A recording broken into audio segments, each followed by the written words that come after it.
آیت نمبر ہے 55۔ آیت نمبر ہے 55۔ بسم اللہ الرحمن الرحیم۔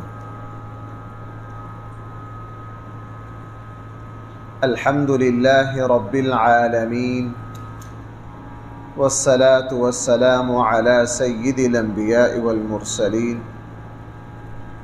وعلى آلہ واصحابہ اجمعین۔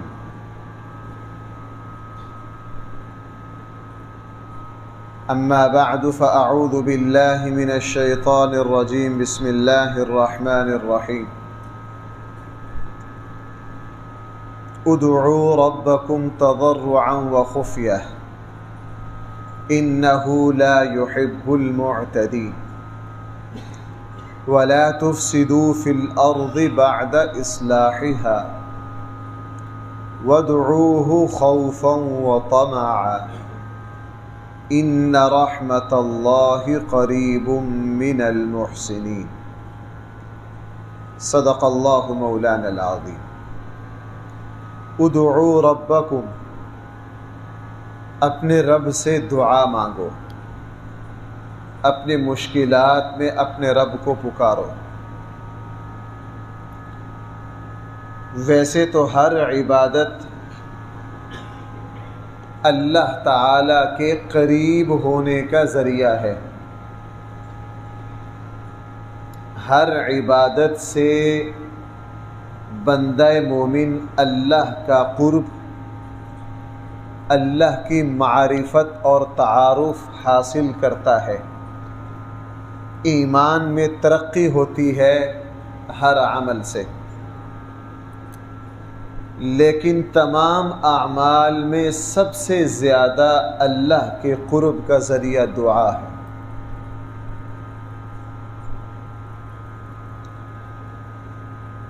اسی لیے ہمارے آقا صلی اللہ علیہ وسلم کا وہ مشہور ارشاد ہے، دعا جو ہے یہ ساری عبادات کا مغز ہے۔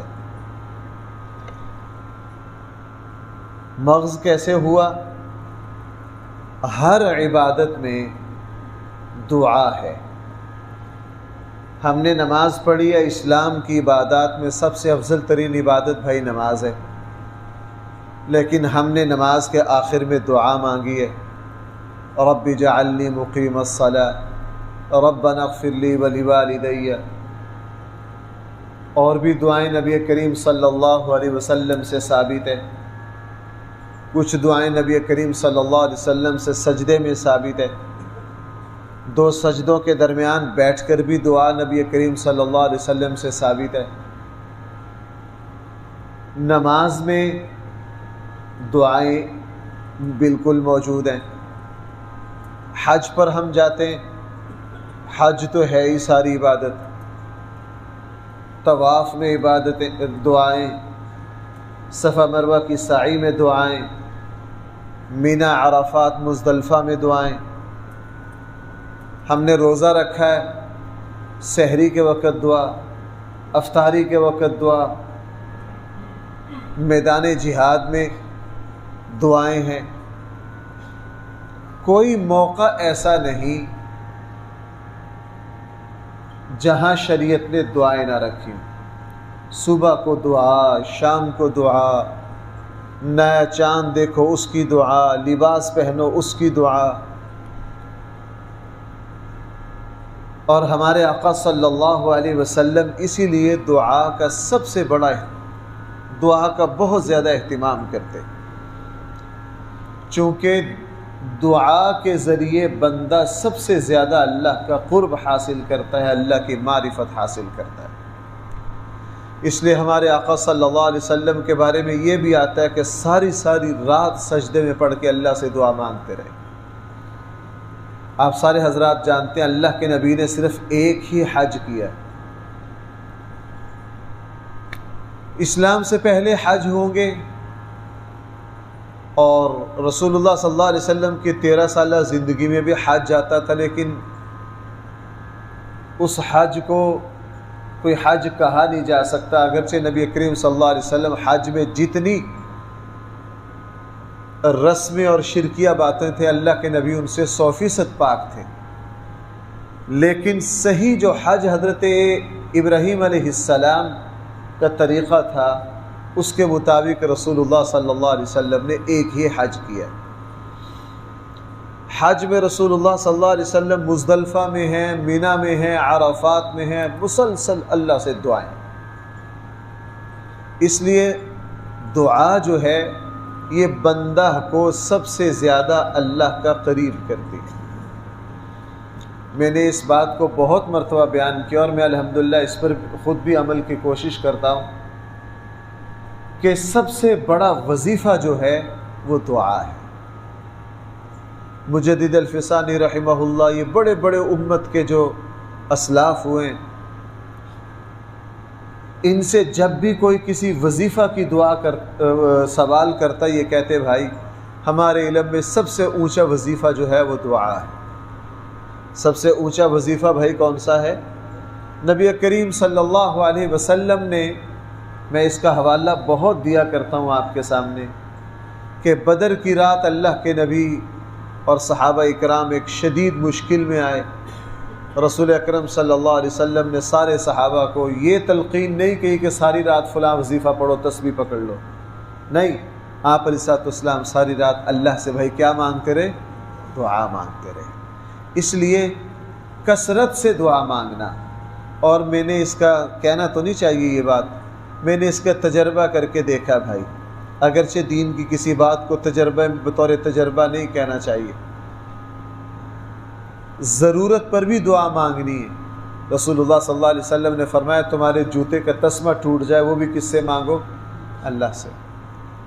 ایسا نہیں کہ جب کوئی مجبوری اور حاجت اور ضرورت ہو بندہ اسی وقت دعا مانگے۔ دعا ہماری روٹین کی زندگی کا حصہ ہو، کوئی کام نہ ہو۔ الحمدللہ کبھی دل میں یہ خیال آتا ہے کہ یار میں اب دعا مانگوں، میری کوئی حاجت اور ضرورت تو ہے نہیں، لیکن پھر بھی دعا مانگنا، اس لیے کہ دعا اللہ کے قریب ہونے کا سب سے بڑا ذریعہ ہے۔ اپنے آپ کو دعا مانگنے کا عادی بنانا، جس طرح ہم سنتوں کا، قرآن کریم کی تلاوت کا، عبادت کا اپنے آپ کو عادی بناتے ہیں، تو اپنے آپ کو دعا کا بھی بھائی کیا کرنا؟ عادت ڈالنا۔ اس لیے قرآن نے فرمایا تم اپنے رب سے دعا مانگو تضرعاً، عاجزی سے۔ عاجزی آپ سمجھتے ہیں کہ عاجزی جس نیکی میں آ جائے اس نیکی کو کمال تک پہنچا دیتی ہے۔ اللہ کی ساری صفات ہی ایک سے بڑھ کر ایک ہے، لیکن اللہ تعالیٰ کی ایک سب سے نمایاں صفت وہ متکبر ہونا ہے، تکبر کرنا ہے، اور یہ اللہ کی ایسی صفت ہے کہ اللہ کے علاوہ اس کی کسی اور کو اجازت نہیں۔ بندوں، اللہ تعالیٰ نے اپنے بندے میں بہت سی خوبیاں رکھی ہیں، ہر خوبی ہی اعلیٰ سے اعلیٰ ہے، لیکن سب سے بڑھ کر خوبی ایک بندہ مومن میں عاجزی اور انکساری ہے۔ اور دعا کو جو ساری عبادتوں کا مغز اور خلاصہ کہا گیا ہے، اس کی ایک وجہ یہ بھی ہے کہ دعا میں جتنی عاجزی پائی جاتی ہے کسی اور عبادت میں اتنی عاجزی نہیں پائی جاتی۔ آپ نے ہم میں سے جب بھی کوئی دعا مانگتا ہے تو اللہ کے سامنے یوں فقیروں کی طرح ہاتھ اٹھانا، محتاجوں کی طرح اللہ کے سامنے کیا کرنا؟ ہاتھ اٹھانا، اور پھر اللہ کے سامنے رونا، اللہ کی منت سماجت کرنا۔ دعا کی پوری کیفیت یہ بتاتی ہے کہ شاید اس سے زیادہ عاجزی کسی اور عبادت میں نہیں ہے۔ اس لیے فرمایا تضرعاً، عاجزی کے ساتھ، انکساری کے ساتھ اللہ سے دعا مانگو، وخفیہ، اور آہستہ مانگو۔ میں نے کل عرض کیا تھا کہ قرآن کریم نے 2 جگہ فرمایا اذ نادى ربه نداء خفیا، زکریا علیہ السلام نے اپنے اللہ سے خفیہ طور پر دعا مانگی، اور یہاں فرمایا اپنے اللہ سے خفیہ طور پر دعا مانگو۔ سورہ اعراف کے آخر میں فرمایا جب ذکر کرنا ہو، اللہ کو یاد کرنا ہو تو اللہ کو یاد کرنا ہو تو ذکر آہستہ کرو۔ اونچا ذکر کی اجازت ہے خاص موقعوں پر، عام حالت میں بندہ بھائی ذکر کس طرح کرے؟ بطور خاص جب ہمارے ذکر سے کسی کو تکلیف پہنچنے کا خطرہ ہو۔ رمضان میں پتہ نہیں کہاں سے آواز آتی ہے، کوئی صاحب آدھی رات کو سپیکر کھول لیتے ہیں، ذکر کر رہے ہیں، یہ ذکر ہو رہا ہے سپیکر میں، یہ کوئی ذکر نہیں ہے، یہ گناہ ہے۔ اس ذکر سے دوسروں کی عبادت میں، نیند میں خلل پڑ رہا ہے۔ اور اسی طرح بھائی ہم ایک غلطی عموماً ہم نماز میں کرتے ہیں، میں ہر جگہ ہی دیکھتا ہوں، ہمارے یہاں بھی غلطی بہت ہوتی ہے۔ نماز پڑھ رہے ہیں، نماز میں نماز کے ذکر و اذکار کو بلند آواز سے پڑھنا، اتنی آواز سے پڑھنا کہ 2 بندوں تک، 3 بندوں تک آواز جاری ہے۔ میں بعض دفعہ نماز پڑھا رہا ہوں، مجھے اس کا بہت خلل پڑتا ہے۔ نماز میں بندہ تحیات پڑھ رہا ہے، اتنی اونچی نہ پڑھے کہ ساتھ والوں کو آواز جائے۔ ہماری مسجد میں بعض دفعہ ایسا بھی ہوتا ہے، بندہ کونے میں کھڑا ہے، اس کے تحیات کی آواز امام تک آ رہی۔ آپ سارے حضرات شاید میری تائید کریں گے کہ اگر کوئی ساتھ نماز کے اذکار اونچی آواز سے پڑھ رہا ہو تو بھائی نماز میں خلل پڑتا ہے کہ نہیں؟ شدید خلل پڑتا ہے، اور میں کئی مرتبہ بھول جاتا ہوں پیچھے سے کوئی پڑھ رہا وہ، اور یہ رسول اللہ صلی اللہ علیہ وسلم کی عادت بھی تھی۔ آپ علیہ السلام نے ایک مرتبہ نماز پڑھائی، غالباً ظہری عصر کی نماز تھی، پیچھے کوئی صحابی سورہ فاتحہ پڑھ رہے تھے، تو رسول اللہ صلی اللہ علیہ وسلم کی نماز میں آپ نے سلام پھیر کے پوچھا کون پڑھ رہا تھا؟ ایک صحابی نے کہا جی میں۔ حضور نے فرمایا میں بھی کہوں میری نماز مجھ سے کیوں جھگڑا کر رہی ہے؟ آپ نے کیا فرمایا؟ میری نماز مجھ سے، یعنی میں بار بار الجھ رہا ہوں، بار بار الجھ رہا ہوں۔ بعض مرتبہ تو لوگ اتنا اونچی پڑھتے ہیں کہ نماز بالکل ہی نماز کا خشوع اڑ جاتا ہے، نماز کا خشوع اڑ جاتا ہے۔ اسی طرح بعض لوگ سلام پھیر کے آیت الکرسی یا دوسرے ذکر و اذکار اتنی اونچی آواز سے کرتے ہیں کہ ساتھ والا بیچارہ ذکر کر ہی نہیں پاتا، بس وہ اپنی مستی میں لگے اللہ لا الہ الا هو الحی، بس اپنا پڑھ رہے ہیں، ان کو یہ نہیں پتا ساتھ والے کا کیا ہے۔ اور اسی طرح بعض لوگ نماز میں جو تکبیرات ہیں وہ اتنی اونچی کہتے ہیں، تکبیرات کیا کہتے ہیں؟ اتنی اونچی کہتے ہیں۔ کئی مرتبہ امام، مجھے خود کئی مرتبہ یہ غلطی لگی ہے کہ یا کسی رکن سے اٹھیا، پیچھے سے کسی نے زور سے اللہ اکبر کہا ہے تو نماز میں شدید جھٹکا لگا کہ شاید مجھ سے کوئی غلطی ہو گئی ہے جو پیچھے کسی نے لقمہ دیا۔ نبی کریم صلی اللہ علیہ وسلم کی سنت یہ ہے کہ نماز کے جو ذکر و اذکار ہیں بھائی ان کو کس طرح پڑھا جائے؟ آہستہ پڑھا جائے۔ اس پر بڑی توجہ رکھیں کہ میں کسی کی نماز، رسول اللہ صلی اللہ علیہ وسلم نے مسجد میں تشریف لائے، حضرت عمر رضی اللہ عنہ کو بلند آواز سے قرآن کی تلاوت کرتے دیکھا تو رسول اللہ صلی اللہ علیہ وسلم نے حضرت عمر سے فرمایا عمر آہستہ تلاوت کرو۔ کیوں فرمایا؟ اس کی حکمتوں میں سے ایک حکمت یہ بھی تھی کہ اس سے دوسروں کی عبادت میں بھائی کیا پڑ رہا تھا؟ خلل پڑ رہا تھا۔ اس لیے نماز میں ذکر و اذکار آہستہ، دعا مانگنی ہو آہستہ، یہ نہ ہو کہ ہماری دعا سے دوسروں کی نماز خلل پڑ رہا ہو۔ نماز پڑھنے کے بعد سلام پھیریں، سلام پھیرنے کے بعد ہم نے آیت الکرسی پڑھنی ہے یا ہم نے کوئی اور ذکر و اذکار کرنے ہیں، وہ آہستہ کہ جو ساتھ بیٹھا ہمارا کوئی دوست، جو ہمارا بھائی جو عبادت کر رہا ہے اس کی عبادت میں خلل نہ پڑے۔ اس لیے فرمایا آپ دعا مانگو اپنے رب سے عاجزی کے ساتھ، وخفیتاً، اور خفیہ اور آہستہ۔ انہ لا يحب المعتدین، بے شک اللہ تعالی حد سے تجاوز کرنے والے کو پسند نہیں کرتے۔ اس کی وضاحت کلمے نے کر دی ہے۔ ولا تفسدوا فی الارض بعد اصلاحها، تم نہ فساد مچاؤ زمین میں اس کی اصلاح کے بعد۔ گناہ سے زمین میں فساد مچتا ہے، فساد فی الارض سے بچو۔ اسلام نے اس کو بڑے بڑے جرائم میں شمار کیا، شرک سے، گناہ سے، کسی بھی جھوٹی خبروں سے، بھائی کس سے؟ جھوٹی خبریں پھیلانے سے، جھوٹ پھیلانے سے، طرح طرح کی افواہیں پھیلانے سے، یہ فساد فی الارض ہے، یہ گناہ ہے۔ وَادْعُوهُ خَوْفًا وَطَمَعًا، اور اپنے اللہ سے دعا مانگو خوف کے ساتھ بھی اور امید کے ساتھ بھی۔ دعا مانگتے ہوئے یہ بھی نہ ہو کہ جناب ہمارے پیر صاحب کی جو دعا ہے وہ سیدھا سیدھا جنت کا ٹکٹ ہے، توبہ نعوذ باللہ، اللہ کی کیا مجال ہے جو ہمارے پیر صاحب کی دعا کو ٹال دے۔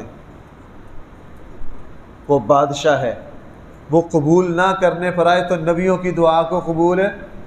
بھائی آپ سارے حضرات جانتے ہیں رسول اللہ صلی اللہ علیہ وسلم نے کیا فرمایا تھا، میں نے حج کے موقع پر 3 دعا مانگی، اللہ نے 2 کو قبول کر لیا اور تیسری کو کیوں بھائی ہے یا نہیں؟ دعا مانگی کہ میری امت پر ایک ہی مرتبہ کلی عذاب نہ آئے جس طرح پہلی امتوں پر آیا، اس کو قبول کر لیا گیا۔ لیکن رسول اللہ صلی اللہ علیہ وسلم نے ایک دعا یہ بھی مانگی کہ میری امت کے آپس میں جھگڑے نہ ہوں، اس دعا کو قبول نہیں کیا گیا۔ اس لیے اللہ تعالیٰ سے دعا مانگنی ہے امید کے ساتھ بھی خوف کے ساتھ کہ وہ بادشاہ ہے، اس کی مرضی قبول کرے اور اس کی مرضی نہ قبول کرے۔ ایسا بالکل ممکن ہے ہم ساری زندگی دعا مانگتے رہیں، اللہ تعالیٰ اس کو قبول نہ کرے، لیکن صرف اگر یہی کیفیت ہو تو پھر انسان مایوس ہو جاتا ہے۔ اس لیے فرمایا طمع، امید سے بھی، اور بندہ مومن کو زیادہ امید یہی رکھنی چاہیے کہ اللہ تعالیٰ میری دعا کو قبول ہے۔ وہ مشہور حدیث ہے، انا عند ظن عبدی بھی، میں اپنے بندے کے گمان کے مطابق ہی معاملہ کرتا ہوں۔ امید یہ رکھیں کہ ہمارا اللہ ہماری دعا کو بھائی کیا کر رہا ہے، قبول کر رہا ہے۔ ان رحمت اللہ قریب من المحسنین، بے شک اللہ کی رحمت بہت قریب ہے احسان کرنے والوں۔ محسنین کے 2 ہی ترجمے آتے ہیں، 2 ترجمے ہوتے ہیں، احسان اور مہربانی کرنے والے اور اخلاص۔ حدیث جبرائیل میں جو حضرت جبرائیل نے حضور سے پوچھا تھا کہ احسان کیا ہے، نبی کریم صلی اللہ علیہ وسلم نے کیا فرمایا تھا، تو اللہ کی عبادت اس طرح کرے جیسے تو اللہ کو دیکھ رہا ہے یا اللہ تجھے اخلاص۔ اب یوں اس آیت کا اس ٹکڑے کا مطلب یوں بھی بیان کیا جا سکتا ہے، جو مخلص ہیں، اخلاص سے عبادت کرتے ہیں، وہ اللہ کی رحمت کے بالکل قریب ہیں، اللہ کی رحمت ان کو ڈھانپ لے گی۔ وَهُوَ الَّذِي يُرْسِلُ الرِّيَاحَ بُشْرًا، وہ اللہ ہی کی ذات ہے، یرسل الریاح، جو ہواؤں کو چلاتی ہے، ہواؤں کو بھیجتی ہے، بشراً، خوشخبری لے کر، بین یدی رحمتی، اپنی رحمت یعنی بارش سے پہلے ہوائیں چلتی۔ ابھی 2-3 دن پیچھے بڑا سخت گوما اور حبس رہی، 1-1.5 دن سے ہوائیں چلی، جیسے ہی ہوا چلتی ہے ہر کسی کو سکون آ جاتا ہے۔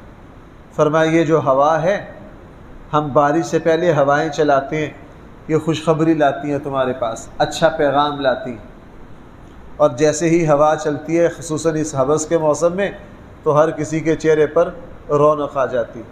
اگر اللہ تعالیٰ ہوا بند کر دے ساری دنیا مل کر اس ہوا کو چلا نہیں سکتی۔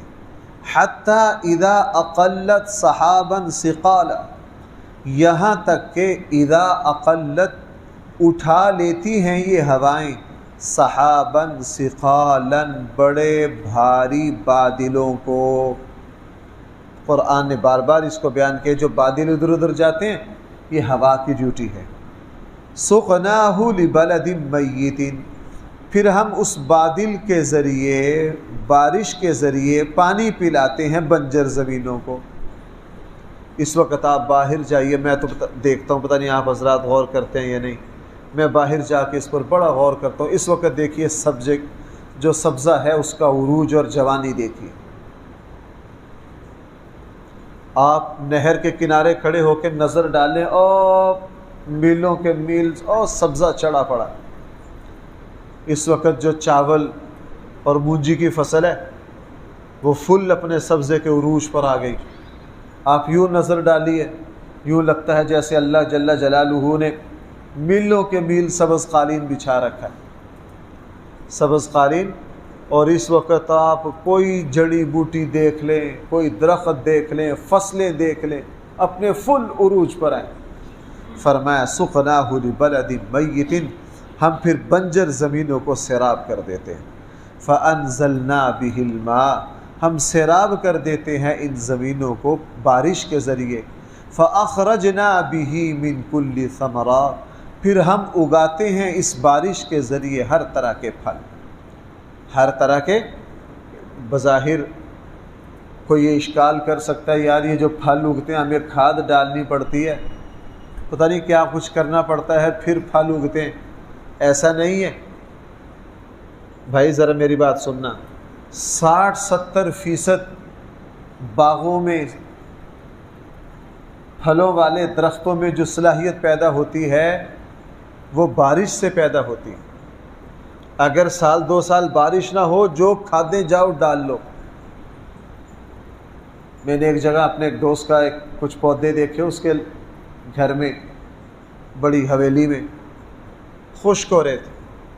میں نے کہا یار یہ خشک ہو رہے ہیں، کہنے لگا جی یہ بڑا اس پر وہ کیا ہے، چونکہ پچھلے 7-8 مہینے سے بارشیں نہیں ہو رہی، تو جتنے بھی اس لین کے ماہر ہیں وہ یہ کہہ رہے ہیں جناب اب کچھ بھی ڈال لو بس یہ تھوڑا تھوڑا زندہ رہے گا، جب تک بارش نہیں ہوگی اس وقت تک یہ پھل نہیں لائے گا۔ اصل استعداد ساری فصلوں میں بارش سے آتی ہے، ہاں، اس لیے فرمایا فَأَخْرَجْنَا، پھر ہم اگاتے ہیں بِهِ، بارش کے ذریعے، مِن كُلِّ ثَمَرَاتٍ، ہر طرح کے پھل، كَذَلِكَ نُخْرِجُ الْمَوْتَى، لوگوں اسی طرح ہم مردوں کو زندہ کریں گے، اسی طرح ہم مردوں کو زندہ کریں گے، جس طرح تمہاری فصلوں کو موسم بہار میں زندہ کر دیتے ہیں، جس طرح تمہارے سارے سبزے کو موسم بہار میں بھائی کیا کر دیتے ہیں، زندہ کر دیتے ہیں۔ قرآن جہاں بھی بارشوں کا ذکر کرتا ہے موسم بہار کا ذکر کرتا ہے، موسم بہار اور بارشوں کو قرآن کریم دلیل بناتا ہے کہ جس طرح اللہ تعالی فصلوں کو، درختوں کو، باغات کو دوبارہ تر و تازہ کر دیتے ہیں، مرنے کے بعد تم سب کو اللہ تعالیٰ دوبارہ بالکل اسی طرح زندہ کر دیں۔ میں نے آپ کو وہ حدیث کا ٹکڑا بڑی مرتبہ سنایا، حضرت اسرافیل علیہ السلام جب سور پھونکیں گے اور یہ سارا نظام ختم کر دیا جائے گا، کوئی انسان بھی زندہ نہیں رہے گا، تو 40-50 سال ایسا عرصہ آئے گا کہ فرشتے بھی نہیں رہیں گے، کوئی نبی، کوئی ولی، کوئی انسان، کوئی فرشتہ نہیں رہے گا، پوری انسانیت کو مٹی کھا جائے گا۔ بھائی پوری انسانیت کو کون کھا جائے گا؟ مٹی۔ اور اللہ تعالیٰ جب دوبارہ انسانوں کو زندہ کرنے کا فیصلہ فرمائیں گے تو اس وقت بھی بارشی برسے گی، وہ ایک خاص بارش ہوگی شبنم کی طرح۔ سب سے زیادہ زندگی کے آثار اس بارش میں ہوں گے، حدیث میں اس کو زندگی کی بارش کہا گیا۔ مجھے یوں محسوس ہوتا ہے اس بارش میں صلاحیت ہوگی کہ وہ زمین کی گہری سے گہری تہ میں بھی جہاں کسی انسان کے جراثیم ہیں وہ بارش وہاں تک پہنچے گی، اور زمین میں ساری انسانیت جو مٹی بنی پڑی ہوگی اس کے اندر استعداد پیدا کر دے گی۔ اور اس کے بعد حضرت اسرافیل علیہ السلام دوبارہ سور پھونکیں گے، جیسے ہی سور پھونکیں گے تو بھائی سارے انسان زمین سے زندہ ہو کر نکل آئیں گے۔ تو مرنے کے بعد بھی اللہ تعالیٰ جب مجھے اور آپ کو دوبارہ زندہ کریں گے اس کا بھی ظاہری سبب بھائی کیا ہوگا؟ بارش ہوگی۔ اس لیے فرمایا کذالک نخرج الموتى، اسی طرح ہم زندہ کریں گے مردوں کو، لعلکم تذکرون، تاکہ تم اس سے نصیحت حاصل کرو۔ والبلد الطیب، اور آباد زمینیں، زرخیز زمینیں، یخرج نباتہ، اگاتی ہیں اپنی فصلیں، بِإِذْنِ رَبِّهِ، اپنے رب ہی کے حکم سے، والذی خبث، اور وہ زمینیں جو بنجر ہو جائیں، لا یخرج الا نکدا، وہ نہیں اگاتی سوائے جھاڑیوں کے، وہ نہیں اگاتی سوائے جھاڑیوں کے۔ اسی طرح نبی کریم صلی اللہ علیہ وسلم نے، اور قرآن سورہ رات میں بھی اس کے قریب قریب ایک مثال ہے کہ لوگوں جس طرح آباد اور بنجر زمین ہے، بارش ہوتی ہے، آباد زمین جو ہے وہ ماشاءاللہ لہلہا اٹھتی ہے، اور بنجر زمین کو کچھ بھی نہیں ہوتا، وہاں پانی چھپڑوں کی طرح کھڑا رہتا، ختم ہو جاتا۔ حدیث میں ہے کہ لوگوں کے دلوں کی بھی یہی کیفیت ہے۔ بہت سے دل اتنے آباد ہیں، وہ دین کی ایک بات سنتے ہیں، اوہو، ان میں جلا پیدا ہو جاتا، ان میں ایمان کی قوت یوں ابلتی ہے جیسے پانی کا چشمہ ابلتا ہے۔ اور بہت سے دل ایسے بنجر ہوتے ہیں، ان میں کچھ بھی ڈال لو، اعلیٰ سے اعلیٰ بیج اور کھاد اور واضح نصیحت کچھ بھی کر لو، ان دلوں پر کوئی اثر نہیں ہوتا، ان دلوں پر کوئی اثر۔ قرآن یہودیوں کے بارے میں کہہ رہا ہے ثم قست قلوبکم، ان کے دل اتنے بنجر ہو گئے ہیں، کچھ بھی کر لو ان کے دلوں میں کسی بات کا کوئی اثر نہیں ہوتا۔ والذی خبث، وہ زمین جو بانجھ ہو جاتی ہے، بنجر ہو جاتی ہے، لا یخرج الا نکدا، اس سے نہیں اگتا مگر جھاڑیاں۔ کذالک نصرف الآیات، اسی طرح بار بار ہم اپنی قدرت کی نشانیاں بیان کرتے ہیں، لقوم یشکرون، تاکہ لوگ ان کو سن کر اللہ کا شکر بجا لائیں۔ اللہ تعالی ہم سب کو قرآن کریم کا صحیح فہم عطا فرمائے۔ الحمدللہ رب العالمین، والصلاة والسلام علی سید الانبیاء والمرسلین وعلی آلہ واصحابہ اجمعین۔ ربنا